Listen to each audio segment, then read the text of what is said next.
Vous êtes étranger en France, vous commettez un crime ou un délit, dehors. Alors, ma chère Héloïse, je pense que tu devrais plutôt faire tes devoirs maison au lieu de parler de politique, enfin, entre guillemets, politique, hein. Alors, la Déclaration des droits de l'homme et du citoyen, décrétée en 1789, stipule la libre communication des pensées et des opinions est un des droits les plus précieux de l'homme. Donc, quel que soit ton âge, tu peux penser, tu as le droit de construire ton opinion.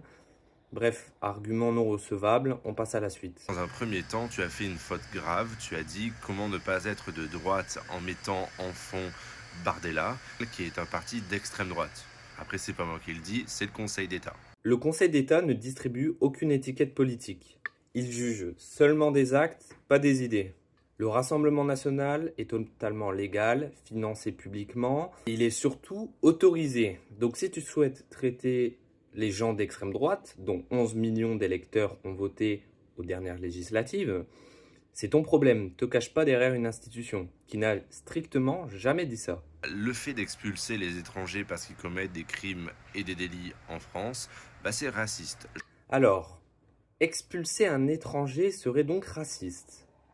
On en apprend des choses. Alors, pour démonter l'argument, c'est pas du racisme, seulement du bon sens républicain. L'article 1er de la Constitution ne stipule en aucun cas qu'il est interdit d'expulser un étranger.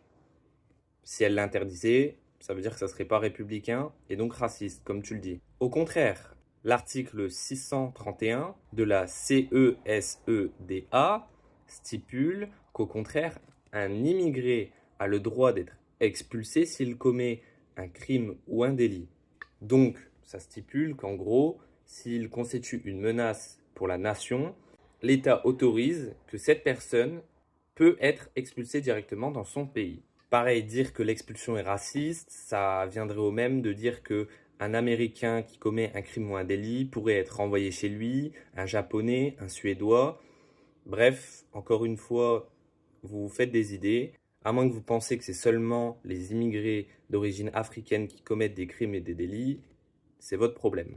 Parce que, par exemple, un vol en France est un délit, mais ne pourrait ne pas en être un dans un autre pays. Et on va finir sur le fait que les vols ne seraient pas punis dans certains pays. Mais attendez, c'est un fantasme, c'est pas possible. Tous les États ont des codes pénals.